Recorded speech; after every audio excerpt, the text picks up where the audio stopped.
السلام علیکم۔ ہمارے چینل کہانی کارنر میں خوش آمدید۔ اگر آپ نے ہمارے چینل کہانی کارنر کو سبسکرائب نہیں کیا تو ابھی کر لیں اور ساتھ میں لگے بیل آئیکن کو بھی دبا دیں تاکہ تمام ویڈیوز کا نوٹیفیکیشن آپ کو ملتا رہے۔ ایک روز کا ذکر ہے، شہزادی گل صنوبر محل کے باغ میں جھولا جھول رہی تھی۔ اس کی دیکھ بھال کرنے والی کنیزیں بھی اس کے ساتھ ساتھ تھیں۔ ملکہ اور بادشاہ بھی وہیں تھے اور ایک تخت پر بیٹھے ایک دوسرے سے باتیں کر رہے تھے۔ شہزادی کو باغ میں جھولا جھولنا بہت اچھا لگتا تھا۔ وہ اپنی کنیزوں کے ساتھ روز شام کو یہاں آتی تھی۔ آج اس کے ساتھ ملکہ اور بادشاہ بھی آ گئے تھے۔ شہزادی حسب معمول جھولا جھول رہی تھی کہ اچانک اس کی نظر ایک نہایت خوبصورت پرندے پر پڑی۔ اس کا رنگ سنہری تھا اور سر پر ایک چھوٹا سا تاج بھی تھا۔ وہ درخت پر بیٹھا اسے ہی دیکھ رہا تھا۔ اس کی خوبصورتی دیکھ کر شہزادی گل صنوبر دنگ رہ گئی اور جھولے سے اتر کر اس درخت کے نزدیک آ گئی جس پر وہ خوبصورت پرندہ بیٹھا ہوا تھا۔ اس نے پرندے سے کہا، تم کتنے خوبصورت پرندے ہو، آؤ میرے پاس آؤ، میں تمہیں کھٹی میٹھی رس بیری کھلاؤں گی۔ اس کی بات سن کر پرندے نے کہا، میرا دل تو چاہ رہا ہے کہ تم جیسی اچھی اور خوش اخلاق لڑکی کے ساتھ کچھ دیر بیٹھ کر باتیں کروں اور کھٹی میٹھی رس بیری کھاؤں، مگر میں تو نگر نگر کی سیر کرنے کے لیے نکلا ہوں، اس لیے چلتا ہوں۔ یہ کہہ کر اس نے اپنے پر پھڑائے اور اڑ گیا۔ شہزادی صنوبر کو بہت حیرت ہوئی کہ وہ خوبصورت پرندہ انسانوں کی طرح باتیں کرتا تھا۔ وہ بھاگ کر بادشاہ کے پاس آئی اور بولی، ابا حضور، مجھے وہ بولنے والا پرندہ چاہیے، ابھی اسی وقت۔ پہلے تو بادشاہ کی سمجھ میں کچھ نہیں آیا کہ شہزادی صنوبر کیا کہہ رہی ہے، مگر جب کنیزوں نے بتایا کہ درخت پر ایک سنہری پرندہ آ کر بیٹھا تھا اور انسانی زبان میں کچھ کہہ رہا تھا تو بادشاہ نے کہا، بیٹی، میں نے کہانیوں میں تو سنا ہے کہ پرستان میں کچھ ایسے پرندے بھی ہوتے ہیں جو انسانوں کی طرح باتیں کرتے ہیں۔ وہ پرندہ پرستان سے ہی آیا ہوگا، ہو سکتا ہے وہ کل پھر آئے۔ اگلے روز شہزادی صنوبر انتظار ہی کرتی رہی مگر وہ پرندہ دوبارہ نہیں آیا۔ اس کی فکر میں شہزادی نے پورے دن نہ کچھ کھایا اور نہ کچھ پیا۔ جب رات ہوئی تو بالکل ہی نا امید ہو گئی اور ملکہ کے گلے لگ کر رونے لگی۔ ملکہ نے اسے مختلف طریقوں سے بہلانے کی کوشش کی مگر اس عجیب و غریب پرندے کے خیال کو شہزادی صنوبر کے دل سے نہ نکال سکی۔ اپنی چہیتی بیٹی کی اداسی دیکھ کر بادشاہ بھی پریشان ہو گیا تھا۔ اس نے بہت سارے کھلونے منگوا کر شہزادی گل صنوبر کو دیے مگر اس نے ان کھلونوں کی طرف آنکھ اٹھا کر بھی نہیں دیکھا۔ جب 2 سے 3 دن اسی طرح گزر گئے تو ملکہ اور بادشاہ کی تشویش میں اضافہ ہو گیا۔ شہزادی گل صنوبر ان چند روزوں میں نہایت کمزور ہو گئی تھی۔ انہیں یہ ڈر تھا کہ کہیں وہ بیمار نہ پڑ جائے۔ بادشاہ کے ذہن میں خیال آیا۔ اس نے سوچا کہ وہ شہزادی کے ساتھ پرستان جا کر اس پرندے کو تلاش کر کے اپنے ساتھ لائے تاکہ اسے پا کر وہ خوش ہو جائے۔ یہ بات اسے جب ملکہ کو بتائی تو وہ بولی، اگر آپ اس سفر پر روانہ ہوئے تو حکومت کون چلائے گا؟ اس پرندے کو تلاش کرتے کرتے نہ جانے کتنے دن لگ جائیں۔ اس دوران رعایا کی خبر گیری کون کرے گا؟ آپ ایسا کریں کہ یہ اعلان کروا دیں کہ جو بھی پرستان سے اس عجیب و غریب پرندے کو لے کر آئے گا اسے بہت سے اشرفیاں انعام میں دی جائیں گی۔ بادشاہ کو ملکہ کی یہ تجویز پسند آئی اور اس نے یہ اعلان کروا دیا۔ انعام کا سن کر بہت سے لوگ قسمت آزمانے کے لیے نکل کھڑے ہوئے۔ پرستان بہت دور تھا اور اس کا راستہ بھی پرخطر تھا۔ راستے میں بہت سے پہاڑ تھے، دریا تھے، جنگل تھے اور جنگلوں میں خون خوار درندے تھے۔ بہت سے لوگ اونچے اونچے پہاڑوں پر نہ چڑھ سکے، بعض دریا کو عبور نہ کر سکے، کچھ لوگ جنگل میں درندوں کو دیکھ کر ہمت ہار بیٹھے۔ غرض یہ کہ کوئی بھی پرستان سے اس پرندے کو نہ لے کر آ سکا۔ ایک روز 2 نوجوان بادشاہ سے ملنے محل میں آئے اور بادشاہ سے پرستان جانے کی اجازت طلب کی تاکہ وہاں سے اس پرندے کو ڈھونڈ کر لا سکیں۔ بادشاہ نے انہیں اجازت دے دی اور تاکید کی کہ وہ اس پرندے کو لے کر جلد سے جلد آنے کی کوشش کریں کیونکہ شہزادی گل صنوبر کی حالت دن بدن بگڑتی جا رہی تھی۔ دونوں نوجوان اپنے اپنے گھوڑوں پر سوار ہو کر اس پرخطر سفر پر روانہ ہو گئے۔ ان میں سے ایک کا نام شہریار تھا اور وہ ایک لکڑہارے کا بیٹا تھا۔ دوسرے نوجوان کا نام سلیم تھا اور اس کا باپ ریشمی کپڑوں کا تاجر تھا۔ سلیم چونکہ ایک دولت مند تاجر کا بیٹا تھا اس لیے اس میں بہت غرور تھا۔ اس نے شہریار سے کہا، تم جا کر اپنے باپ کے ساتھ جنگل سے لکڑیاں کاٹو اور انہیں گدھے پر لاد کر شہر میں بیچو۔ تم ان چکروں میں کہاں پڑ گئے ہو؟ شہریار نے اس کی بات کا برا نہیں منایا، مسکرا کر بولا، لکڑیاں تو میرے ابا کاٹ لیں گے، تم اس کی فکر چھوڑو۔ ہمارے بادشاہ سلامت اور ان کی ملکہ بہت اچھی ہیں، وہ دونوں اپنی رعایا کا بہت خیال رکھتے ہیں۔ ان لوگوں کے اچھے سلوک کی وجہ سے ہمارے ملک میں شیر اور بکری ایک ساتھ پانی پیتے ہیں۔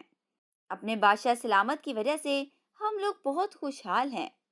اب ان پر وقت پڑا ہے تو ہمارا بھی فرض ہے کہ ہم ان کی مدد کریں۔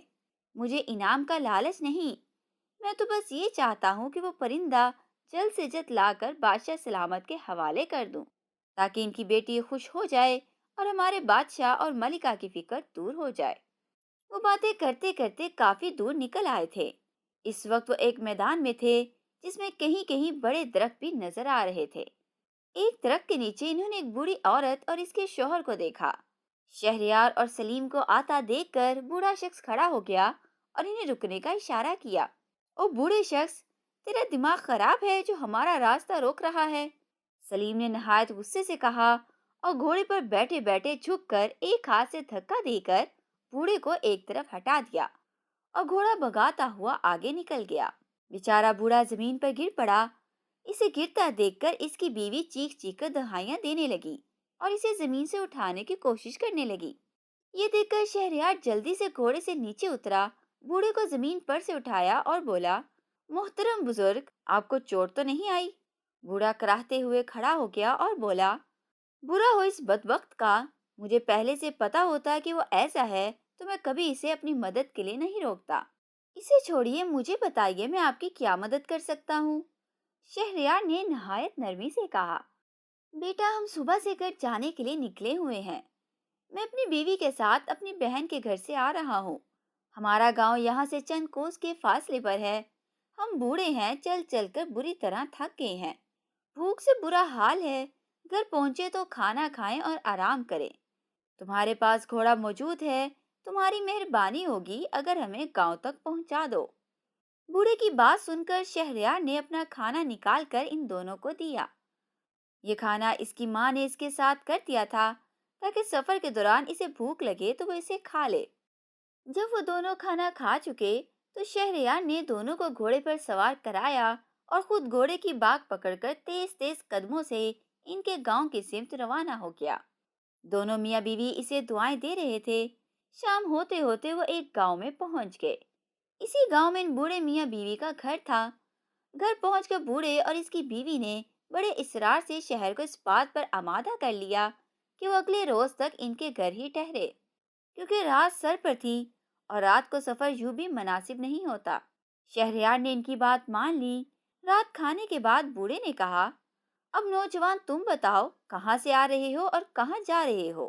جواب میں شہریار نے اسے پوری کہانی سنا دی اور بتایا کہ وہ بولنے والے پرندے کی تلاش میں پرستان جا رہا ہے تاکہ اسے لے جا کر شہزادی گل سنوبر کے حوالے کر سکے۔ اس کی بات سن کر بوڑھا سوچ میں پڑ گیا۔ کچھ دیر بعد اس نے کہا، پرستان میں کچھ ایسے نایاب پرندے بھی ہوتے ہیں جو انسانوں کی طرح بات کرتے ہیں، مگر انہیں وہاں جا کر تلاش کرنا پڑے گا۔ پرستان جانے کے دو راستے ہیں، ایک راستے پر خطرات بہت ہیں اور اس کا راستہ بھی بہت طویل ہے۔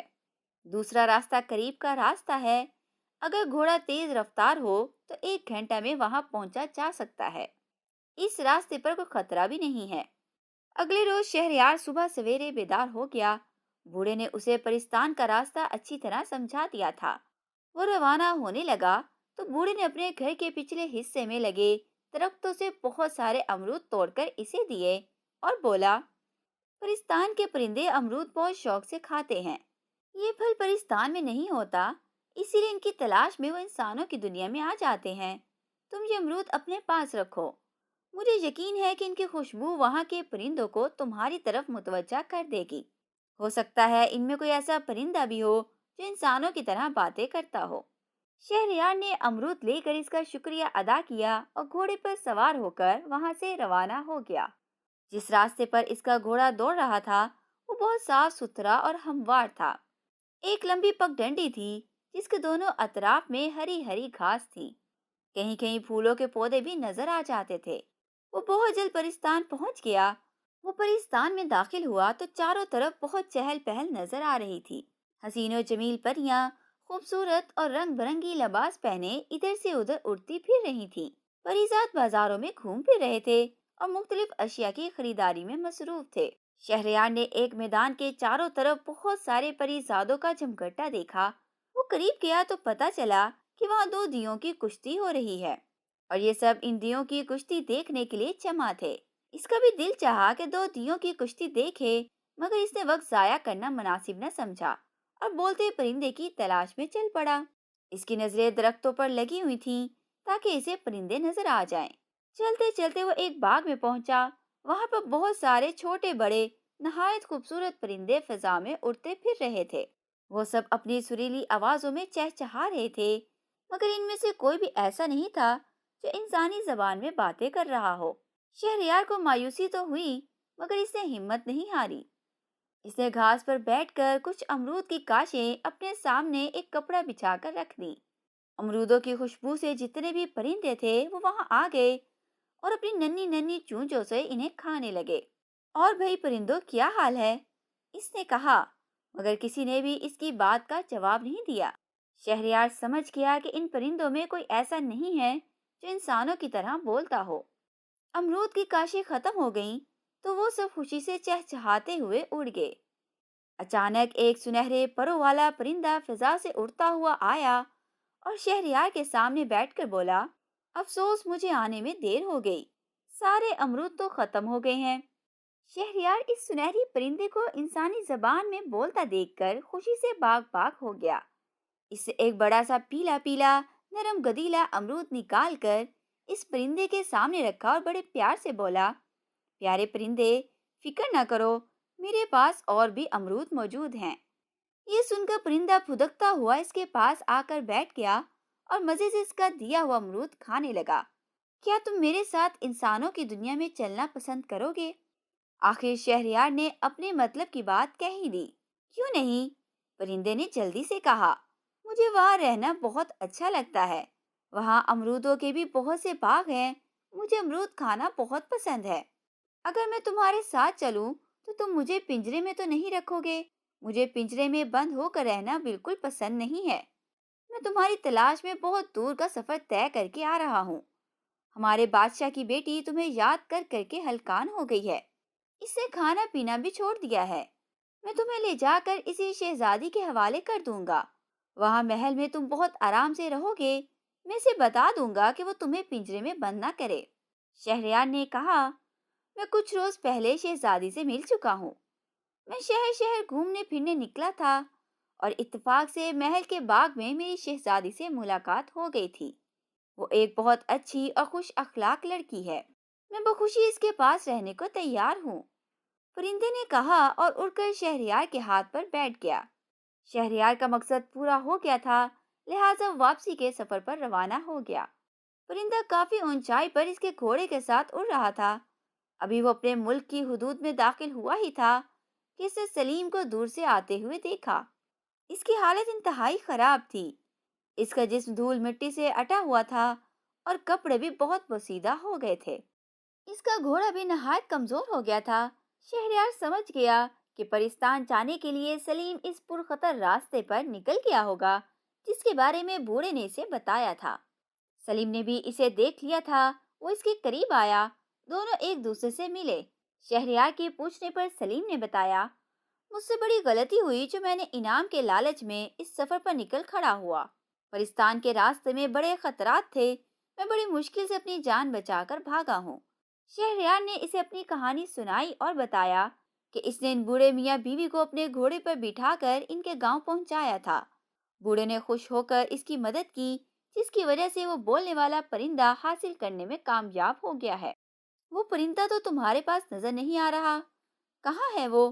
سلیم نے بڑے اشتیاق سے پوچھا۔ شہریار نے آسمان کی طرف دیکھتے ہوئے اوپر اشارہ کیا۔ سلیم نے دیکھا کہ ایک خوبصورت سنہری پرندہ ان کے سروں پر منڈلا رہا ہے۔ انہیں باتیں کرتا دیکھ کر پرندے نے چلا کر کہا، شہریار جلدی کرو، ایسا نہ ہو کہ رات ہو جائے۔ شہریار نے سلیم کو خدا حافظ کہا اور اپنے گھوڑے کو چلنے کا اشارہ کیا۔ سلیم نے اسے جاتا دیکھا تو بولا، اگر میں ان بوڑھے میاں بیوی کے ساتھ برا سلوک نہیں کرتا تو مجھے بھی بولتا پرندہ مل جاتا۔ شہزادی کے پاس ایسے دو پرندے ہو جاتے۔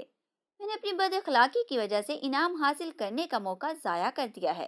مجھے اپنے برے سلوک اور غرور کی سزا مل گئی ہے۔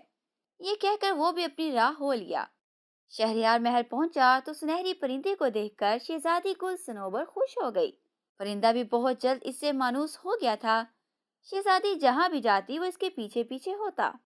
شہریار کے کہنے پر شہزادی گل صنوبر نے وعدہ کر لیا کہ وہ پرندے کو پنجرے میں نہیں رکھے گی۔ شہزادی گل صنوبر کو خوش دیکھ کر بادشاہ اور ملکہ نے بھی سکھ کا سانس لیا۔ بادشاہ نے شہریار کی ہمت اور بہادری کی بہت تعریف کی۔ رات ہو گئی تھی، اس لیے بادشاہ نے شہریار کو گھر نہیں جانے دیا اور اسے شاہی مہمان خانے میں ٹھہرانے کا حکم دیا۔ اگلے روز حسب وعدہ بادشاہ نے شہریار کو بہت ساری اشرفیاں انعام میں دی۔ شہریار نے اس کا بہت شکریہ ادا کیا اور اشرفیوں کا تھیلا اپنے گھوڑے پر رکھ کر محل سے رخصت ہونے لگا۔ شہزادی گل صنوبر اپنے سنہری پرندے کے ساتھ اسے خدا حافظ کہنے آئی۔ شہریار محل سے نکلا تو اس کا رخ اپنے گھر کی جانب نہیں تھا۔ وہ بڑی تیزی سے اپنا گھوڑا دوڑاتا ہوا اس بوڑھے کے گاؤں کی جانب جا رہا تھا، جس کی مدد کی وجہ سے وہ بولنے والا پرندہ حاصل کرنے میں کامیاب ہوا تھا۔ وہ ان کے گاؤں میں پہنچا تو بیچارہ بوڑھا بیمار پڑا تھا اور اس کی بیوی اس کی دیکھ بھال میں لگی ہوئی تھی۔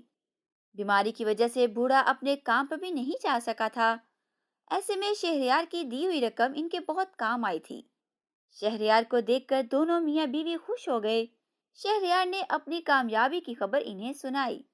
پھر اس نے بادشاہ کے دیے ہوئے انعام میں سے آدھی اشرفیاں بوڑھے کے حوالے کی اور بولا، آدھے انعام کے آپ بھی حقدار ہیں۔ اگر آپ میری مدد نہ کرتے تو مجھے وہ پرندہ کبھی بھی نہ ملتا۔